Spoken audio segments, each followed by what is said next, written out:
Welcome back to another episode. Today's episode, I'm going to share some tips with you that I know will help you if you are on a journey to save your gallbladder. So my name is Olivia Haas. I am a gallbladder nutritionist and fellow gallbladder warrior with a history of gallbladder sludge, polyps, and poor gallbladder function. And at the start of my gallbladder journey, like most of us, and probably like you, I was so sick. I couldn't stomach much foods because I was dealing with back-to-back gallbladder attacks and I was dealing with tremendous food fear.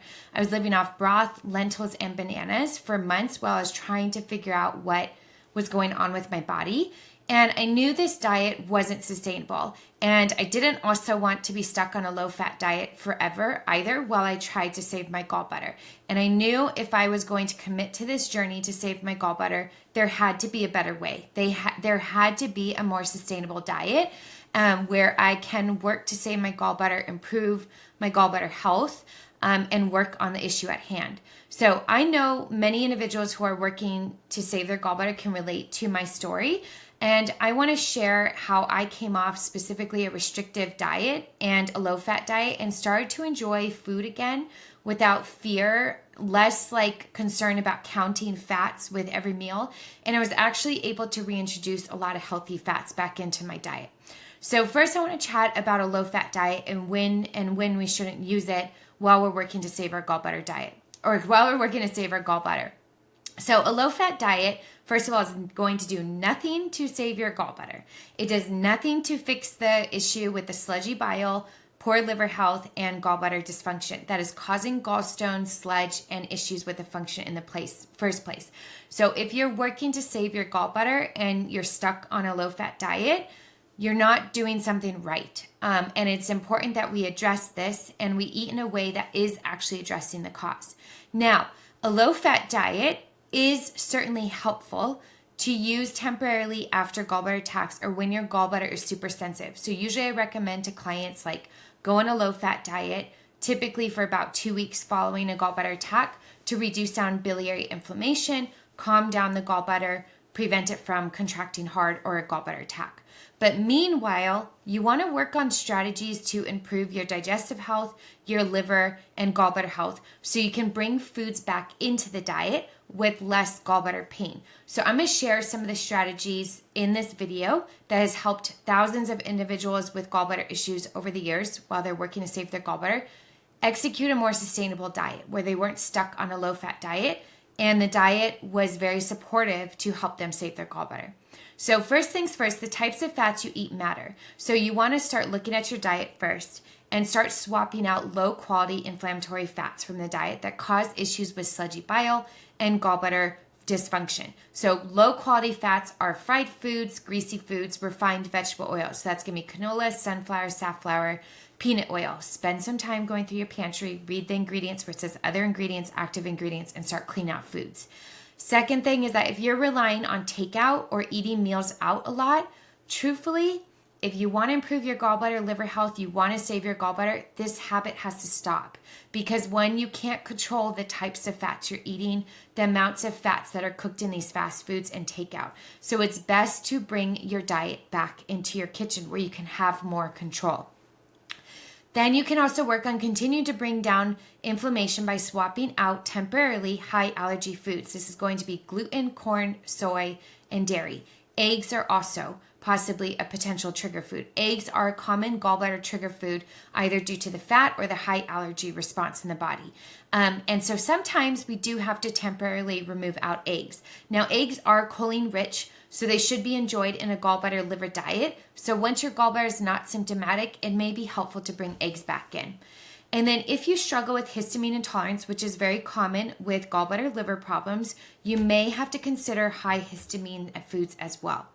Protein, it's best to stick to lean animal protein and plant-based protein for a couple of weeks. While you calm things down, calm the system down, next you want to start making smart swaps to start to increase foods that are going to support bile flow, liver, and gallbladder health. So this is going to be bitter foods. Include about 2 to 3 servings a day. Every meal should have some bitter component.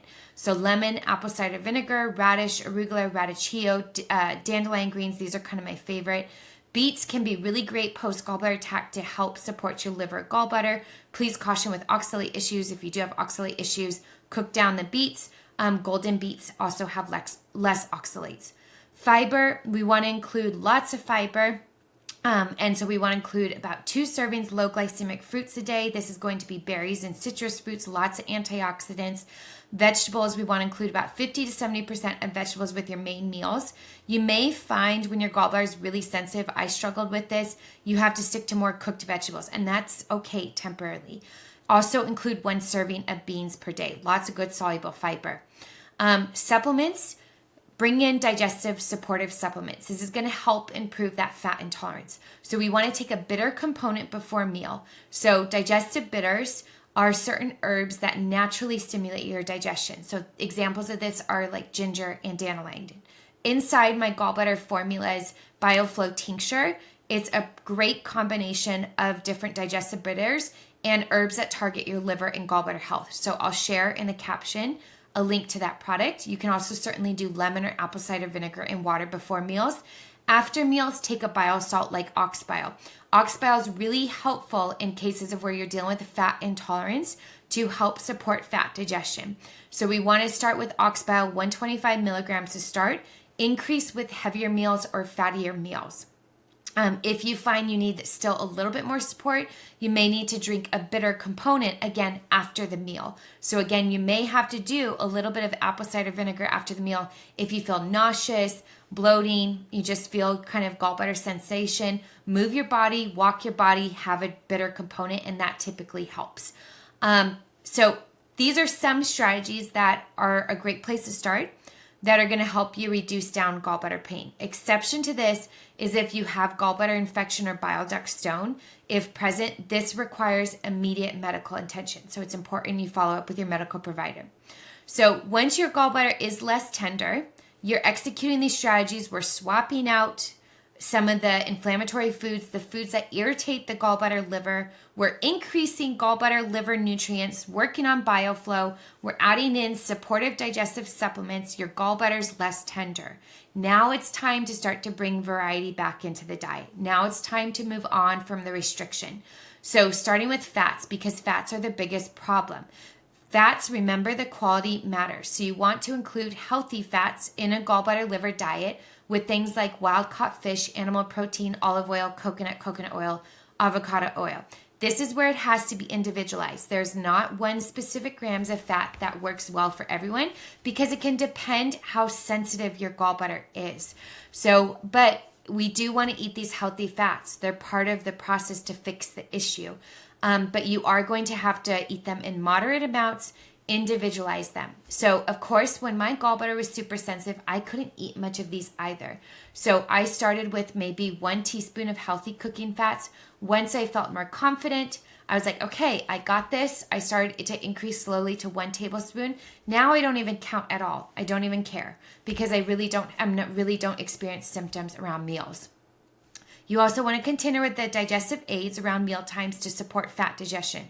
Remember, bitter component before meal, bitter component during meal, and bile salts after meal.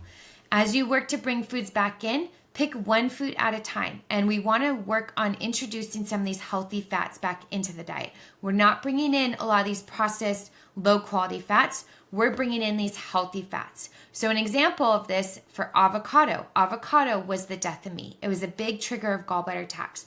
I wanted to reintroduce it, but I was so scared. My naturopath at the time recommended just start with 1 teaspoon. I started there, felt great, fine, totally. Started to increase up to 1 tablespoon, and I was about a quarter avocado for a long time. And now I'll enjoy like 1 small avocado.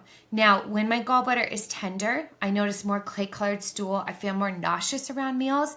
I may not eat avocado at this time because it typically starts to increase gallbladder symptoms. I go back to these habits, start to be mindful about really increasing a lot of gallbladder liver foods, and then I start to bring avocado back in. And this is how I've been able to have this sustainable diet where I don't feel restricted for the last 7 years while I've worked to save my gallbladder.